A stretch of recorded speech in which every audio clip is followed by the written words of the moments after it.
তো hello viewers, আমরা চলে এসেছি WAPKP স্পেশাল একটা ম্যাথ নিয়ে। টাকার মূল্য 4% হ্রাস পায়। টাকার মূল্য 4% হ্রাস পেয়েছে। পূর্বের সমপরিমাণ দ্রব্য ক্রয় করতে খরচ বৃদ্ধি করতে হবে কত? টাকার মূল্য যদি 4% হ্রাস পায়, সেই একই জিনিস কিনতে আমাদের কত টাকা খরচা করতে হবে? তো এটা কীভাবে হবে দেখি।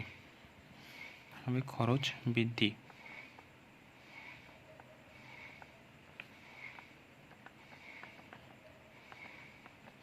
খরচ বৃদ্ধি কত হবে?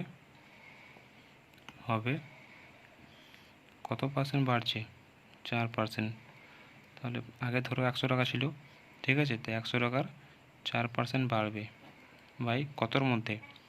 আগে ধরো 100 টাকা ছিল, 4% কমে গেছে। কি বলেছে?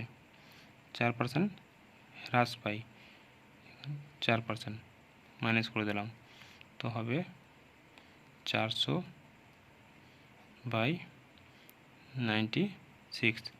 এটা যদি আমরা কাটাকুটি করি তো হবে 25 বাই 6% ইকুয়ালস টু 4.1/6%। এটা হয়ে যাবে আমাদের অ্যান্সার।